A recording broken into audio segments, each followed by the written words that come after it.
नमस्कार दोस्तों, मेरा नाम वीरेंद्र प्रताप गिरी है और मैं इस वीडियो में यूट्यूब दुनिया की सबसे बड़ी कंट्रोवर्सी विवेक बिंद्रा वर्सेस संदीप माहेश्वरी के बारे में बात करूंगा। आप सब जानते हैं कि ये दोनों कौन हैं और अगर नहीं जानते तो बस इतना जानिए कि संदीप माहेश्वरी जी इस दुनिया के सबसे बड़े मोटिवेशनल स्पीकर हैं आज के समय के, और विवेक बिंद्रा जी दुनिया के सबसे बड़े बिजनेस कोच हैं आज के समय के। और इन दोनों में झगड़ा किस बात का है? तो ये झगड़ा शुरू ऐसे हुआ कि आज से ठीक 12-13 दिन पहले संदीप माहेश्वरी जी ने बिग स्कैम एक्सपोज्ड के नाम से एक वीडियो डाला और उस वीडियो में ये 3 लड़कों से बातें कर रहे हैं, जिसमें वो लड़के बता रहे हैं कि हमने लाखों रुपया बिजनेस कोचिंग के लिए जमा किया था किसी संस्था में और मुझे कोई भी फ़ायदा नहीं हुआ, यानी कि 50 हज़ार लेकर मुझे 50 रुपये का भी वैल्यू नहीं मिला। तो इस तरह से बातें कर रहे हैं। हाँ, उसमें संदीप माहेश्वरी जी ने किसी का भी नाम नहीं लिया, लेकिन फिर भी वीडियो देखकर ये लग रहा था कि वो किसके बारे में बात है। और जब वो वीडियो अपलोड हुआ उसके कुछ घंटे के बाद ही संदीप माहेश्वरी जी ने एक पोस्ट और डाला, कम्युनिटी पोस्ट, और उसमें लिखा कि भाई हम पर ये अपना नया वाला वीडियो डिलीट करने के लिए प्रेशर डाला जा रहा है, लीगल धमकियां दी जा रही हैं, लेकिन इसके बावजूद भी मैं अपना वीडियो डिलीट नहीं करूँगा। इस तरह से कम्युनिटी पोस्ट आया। और जब ये पोस्ट आया इसके बाद में वो विवेक बिंद्रा जी भी एक पोस्ट कर दिए कि भाई अगर आप मेरे बारे में इस तरह से बोल रहे हैं तो हम लोग साथ में आमने सामने बैठकर फिर से बात कर लेते हैं। आप अपने शो पर मुझे एक बार बुला चुके हैं, दोबारा बुला लीजिए, आमने सामने आपकी पूरी टीम हमसे क्वेश्चन पूछ ले, मैं उसका जवाब दे दूँ। इस तरह से विवेक बिंद्रा जी का जवाब आया कम्युनिटी पोस्ट पर।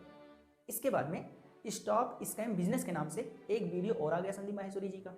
और जब स्टॉप स्कैम बिजनेस आया तो इन्होंने विवेक बिंद्रा जी का खुलकर नाम लिया और वो स्पष्ट हो गया कि किसके बारे में बात हो रहा है।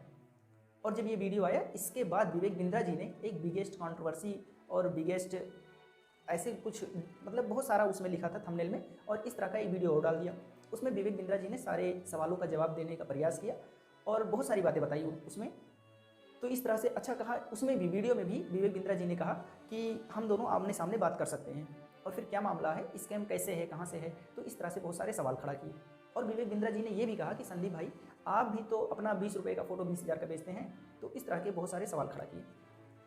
फिर इसके बाद संदीप माहेश्वरी जी ने अपना बहुत खतरनाक वाला वीडियो बनाया जो हाल ही में बताया, और उसमें इन्होंने लिखा थंबनेल में स्टॉप विवेक बिंद्रा, यानी डायरेक्ट उसमें थंबनेल में लिखा और उस वीडियो को बना दिए।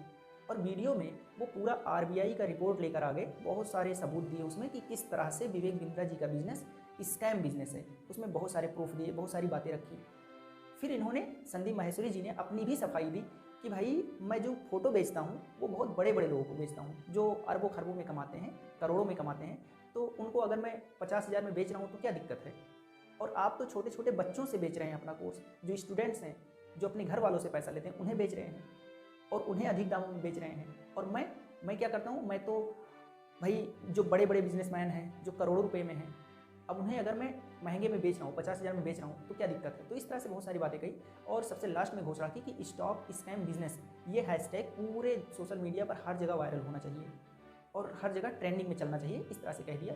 और कहा कि जहाँ भी हैं सब लोग विवेक बिंद्रा जी पर FIR करें और इस तरह से मतलब अपना अपना पैसा वापस मांगे उनसे। तो इस तरह से वीडियो बना दिया और खुलकर इस कंट्रोवर्सी में सामने आ गए। तब से ये घमासान चल रहा है। अब अगर हम लोग अपने दृष्टिकोण से, हम सब अपने दिमाग से सोचें कि कौन सही है कौन गलत है, तो सबसे पहले अगर हम विवेक बिंद्रा जी के साइड में खड़े होकर देखें तो विवेक बिंद्रा जी के साइड में जैसे ही खड़े होंगे तो आप खुद सोचिए, आप सब जानते हैं कि जिस भी देश का औद्योगिकरण होता है, जिस भी देश में व्यापार को ज़्यादा महत्व दिया जाता है, वो देश भले ही प्रेजेंट में या कुछ समय तक स्लो ग्रो करे, लेकिन बाद में वही सबसे आगे बढ़ता है। जैसे अमेरिका है, वहाँ पर उद्योग को, धंधों को, इन सबको ज़्यादा महत्व दिया गया। आज दुनिया का सबसे अमीर देश है। कोई भी देश जो भी उद्योग पर ज़्यादा फोकस करेगा वो आगे बढ़ेगा, ये तो तय है, क्योंकि नौकरियाँ सबके लिए हैं नहीं। और अगर भारत में बात की जाए तो भारत में सब के सब नौकर बनने के लिए, मतलब कि नौकरी पाने के लिए पढ़ते थे, और विवेक बिंद्रा जी ने करोड़ों बच्चों को आकर यहाँ पर उद्योग में लगा दिया है, यानी कि सबको समझाया, बहुत सारा मोटिवेशन दिया। और ये बात हम लोग नकार नहीं सकते, यानी कि इस बात से मुकर नहीं सकते कि विवेक बिंद्रा जी ने अपने देश के लिए कुछ नहीं किया है। जो बच्चे, लाखों करोड़ों बच्चे बिजनेस के साइड में अग्रसर हो गए हैं, अपने भविष्य को बिजनेस में ढूंढने लगे, व्यापार में ढूंढने लगे हैं। वहीं अगर संदीप माहेश्वरी, अच्छा इन्होंने साधु का जीवन भी 4 साल व्यतीत किया है और भी बहुत सारे इनके जीवन में उतार चढ़ाव आए, लेकिन फिर भी ये अच्छा मोटिवेशनल स्पीकर तो हैं ही। तो इस तरह से विवेक बिंद्रा जी का साइड भी ठीक है। अच्छा ये कह भी रहे हैं कि भाई बात कर लेते हैं सामने से आकर, आप सारे क्वेश्चन पूछ लो।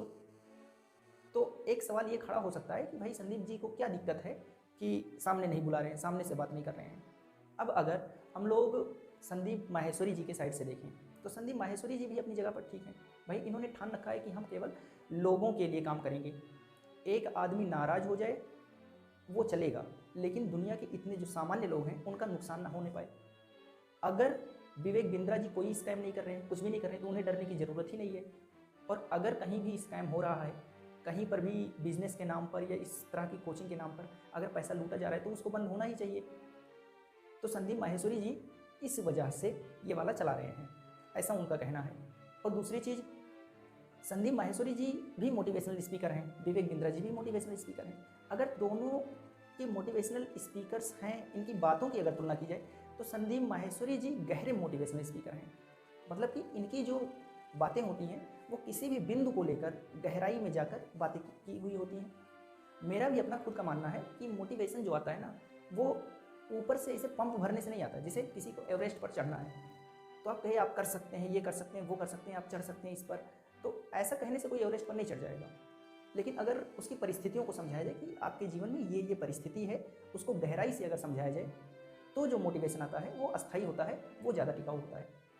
तो अगर संदीप माहेश्वरी जी के मोटिवेशनल स्पीकिंग की बात की जाए, जो जिस तरह से वो बताते हैं किसी टॉपिक को, तो वो बहुत गहरा होता है। किसी पर भी आंख बंद करके भरोसा नहीं कर सकते, क्योंकि आज तक जितने भी लोगों ने घोटाला किया है, बड़े घोटाले किए हैं, वो पहले लोगों की नज़रों में बहुत अच्छा बने हैं, फिर इसके बाद घोटाला किए हैं।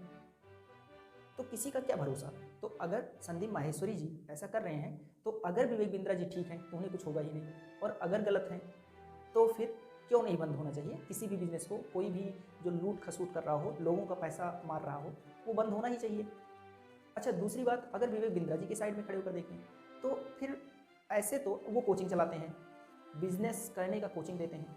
बहुत सारे ऐसे बच्चे हो सकते हैं जो बिजनेस की कोचिंग भी ले लिए हैं, उन्हें फ़ायदा भी हो गया है, फिर भी FIR कर दें कि भाई मुझे अपना पैसा वापस चाहिए। तो ऐसे तो बहुत सारे लोग आ जाएंगे कि मुझे कोई फ़ायदा नहीं हुआ, मुझे कोई, जबकि उन्हें फ़ायदा हुआ है। ऐसा भी हो सकता है कि वो कमा भी रहे हों और आकर पहुंच जाएं, कहते हैं कि मुझे कोई फ़ायदा नहीं हुआ, इतना जितना मैं कमा रहा हूँ इस समय ये तो वैसे ही आ रहा था, पहले से ही मैं इतना जानता था, और आ जाएँ अपना पैसा मांगने। और इस तरह से लाखों लोग आ जाएंगे तो क्या होगा। तो विवेक बिंद्रा जी की साइड में भी बात जाती है। और अगर संदीप माहेश्वरी जी के साइड से देखें तो भी बात ठीक लगती है कि भाई अगर कोई स्कैम कर रहा है तो ठीक ही, मतलब बंद होना ही चाहिए, उसे गड़बड़ होना ही चाहिए।